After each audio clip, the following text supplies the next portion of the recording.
इस दुनिया में बहुत लोगों के मन में एक सवाल उठता है, राम का नाम लेने से क्या होगा। अगर आपके मन में भी यही सवाल है तो आप सही वीडियो पे आए हैं, एकदम राइट वीडियो पे क्लिक किए हैं। इस वीडियो के माध्यम से आपको मैं पूरा कॉन्सेप्ट क्लियर करूंगा। यहाँ तक कि अगर आप नास्तिक इंसान हैं तो आपको राम का नाम लेने की जरूरत नहीं पड़ेगा।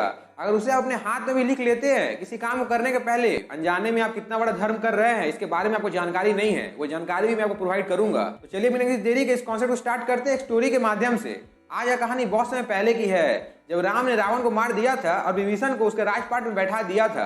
ये उस समय की बात है। जैसा कि आपको पता है कि लंका में जब राक्षस लोगों का राज था, सब रावण को अपना राजा मानना पसंद करते थे। और जब रावण को मार दिया गया और विभीषण को उनके जगह में बैठा दिया गया तो एक राक्षस उनसे कहता है, मैं तो अपने राजा सिर्फ रावण को ही मानता हूँ, मैं तुम्हें कभी अपना राजा नहीं मानूंगा। इतना सुनने के बाद विभीषण कहता है, अभी तो यहाँ का राजा मैं हूँ, तुम्हें तो मानना पड़ेगा। अगर तुम मुझे राजा नहीं मान सकते हो तुम्हें लंका छोड़ के जाना पड़ेगा। जैसा कि आपको पता है कि लंका एक टापू है जिसे आज के समय में हम लोग श्रीलंका कहते हैं। वहां पे जाने के लिए कोई रास्ता का मार्ग नहीं है। अब आपके मन में ये चल रहा होगा, राम ने तो वहां पे एक सेतु का निर्माण किया था जो पत्थरों का बना हुआ था, पत्थर तैर रहे थे, पुल के ऊपर चढ़कर सब भारत से लंका की तरफ गए थे। पर मैं आपको ये कहना चाहता हूँ, राम जी ने जब समुद्र पार कर लिया था उसके बाद वो पुल अचानक से पानी के भीतर चला गया था और फिर से हमारा जो उनके साथ में जो कांटेक्ट था वो टूट गया था। अब उस दानव के मन में ये आता है कि मैं इसे कैसे पार करूं, मुझे तो यहाँ से निकलने का आदेश दिया गया है। कई दिनों तक वो वहां से निकलने की कोशिश करता है पर वहां से वो निकल पाता नहीं है। जिस तरह भी वो जाता है उसे पानी ही मिलता है। ऐसे ही कुछ दिन बीत जाता है, जब दानव वहां से निकल पाता नहीं है तो वो फिर से महाराज के पास जाता है। तो विभीषण कहता है, तुम्हें तो मैंने लंका से निकलने के लिए कहा था, अभी तक तुम यहाँ से निकले क्यों नहीं? अगर तुम यहाँ से नहीं जाओगे तो तुम्हें मुझे अपना राजा मानना पड़ेगा। तो वो दानव कहता है, मैं जहां से भी जा रहा हूँ मुझे सिर्फ पानी मिल रहा है, मैं यहाँ से निकल पा नहीं रहा हूँ। आप मुझे कोई रास्ता बताइए जैसे मैं यहाँ से निकल पाऊँ और इस समुद्र को मैं लांग पाऊँ। इतना सुनने का विभीषण उससे कहता है, ठीक है मैं तुम्हें यहाँ से निकलने का मार्ग बता सकता हूँ, पर जैसा मैं कहूंगा वैसा तुम्हें करना पड़ेगा। अगर तुम मेरा बात नहीं सुनोगे तो तुम वहीं पर डूब के मर जाओगे। इतना सुनने का दानव कहता है, तुम जैसा कहोगे वैसा ही हम करेंगे। इतना सुनने के बाद विभीषण उसके हाथ में एक पत्ता देता है और उसकी मुट्ठी को बंद कर देता है और कहता है, अब तुम इस समुद्र को लांग सकते हो, तुम कभी डूबोगे नहीं, पर अपना मुट्ठी खोलने की कोशिश मत करना, क्योंकि अगर तुमने अपना मुट्ठी खोला तो तुम संग संग डूब जाओगे। तुम्हारे मुट्ठी में मैंने एक चीज को रखा है जो तुम्हें डूबने देगा नहीं। और दानव समुद्र के भीतर चला जाता है। वो बहुत दूर तक आ चुका है, आधा रास्ता को क्रॉस कर चुका है। उसके मन में आता है, विभीषण ने मेरे हाथ में ऐसा क्या रख दिया कि मैं समुद्र में डूब नहीं रहा हूँ। इतना सोचने के बाद उसके मन में आता है कि एक बार मैं खोल कर देख लेता हूँ। इतना सोचने का तो अपने हाथ को जब खोलता है तो देख रहा है उसके हाथ में पत्ता रखा हुआ है, उसमें राम लिखा हुआ है। ये देखने का जो कहता है, जिसने मेरे महाराज को मारा है उसका नाम लेकर मैं यहाँ पर क्यों आया हूँ।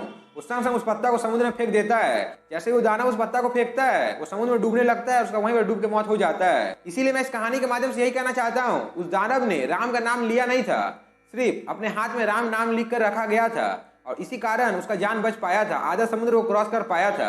पर अपना बेवकूफी के कारण वो अपना जान को गवा बैठा। इसीलिए मैं आपको इस कहानी के माध्यम से ये समझाना चाहता हूँ, राम नाम में क्या शक्ति है, क्या पावर है, ये तो आपको पता चल गया होगा। अब चलिए इसका पीछे का कारण भी आपको बता देता हूँ कि 2 बार राम नाम का शब्द लेने से क्या हो सकता है।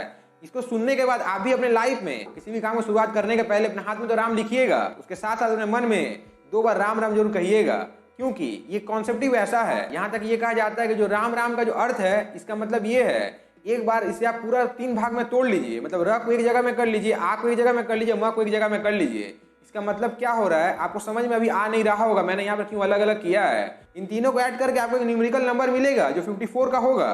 मतलब एक राम का मतलब 54 अंक होता है, तो और एक राम बोलिएगा 54 अंक हो रहा है। इस 54 और ये 54 को अगर आप ऐड करिएगा तो कितना होगा, ध्यान से ऐड करके देखिए, 108 होगा। 108 का जो माला होता है, चाहे वो कंठी माला हो, चंदन का हो या रुद्राक्ष का हो, किसी भी चीज का माला हो जो 108 का होता है, उसमें जो हम लोग जाप करते हैं 108 बार किसी भी भगवान का नाम लेने के बाद बोला जाता है कि इस माला को कंप्लीट किया गया है। राम नाम में इतना पावर है कि 2 बार लेने का मतलब ही एक माला को कंप्लीट करना होता है। इसीलिए इस दुनिया में सबसे ऊपर राम नाम को रखा गया है और राम राम का जाप करने से इस दुनिया के हर काम सिद्ध हो जाते हैं। किसी भी काम को शुरुआत करने के पहले 2 बार राम राम लेने से क्या हो सकता था शायद आपको समझ में आ गया होगा, और राम राम में कितना पावर है ये भी आपको पता चल गया होगा। अगर आपके मन में ऐसा चल रहा है कि हम क्यों भगवान को मानने, इससे क्या होगा, तो मैं आपको ये कहना चाहता हूँ, इस दुनिया में जितने भी इंसान है जो भगवान को मान रहे हैं, क्या वो मूर्ख है, क्या वो पागल है, क्या उनके पास दिमाग नहीं है? तो मैं आपको ये कहना चाहता हूँ, उन्होंने जरूर ना कुछ तो देखा होगा या कुछ ना कुछ तो फील किया होगा, तब जाकर उन्होंने भगवान को माना है। इसीलिए मैं आपको ये कहना चाहता हूँ, हमारे पास उतना पावर नहीं है कि हम भगवान को देख पाए। अगर हमें भगवान को देखना है तो हमें संन्यास लेना पड़ेगा, हमें उनके तरह तप करना पड़ेगा, तब जाकर हमें भगवान का दर्शन होगा।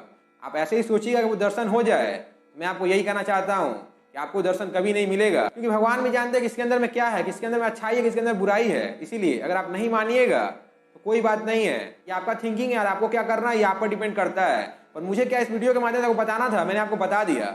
अगर आपको समझ में आया है तो नीचे के रेड कलर बटन से प्रेस जरूर करिएगा, क्योंकि ऐसा मोटिवेशन वीडियो मैं आपके लिए लेकर आता हूँ।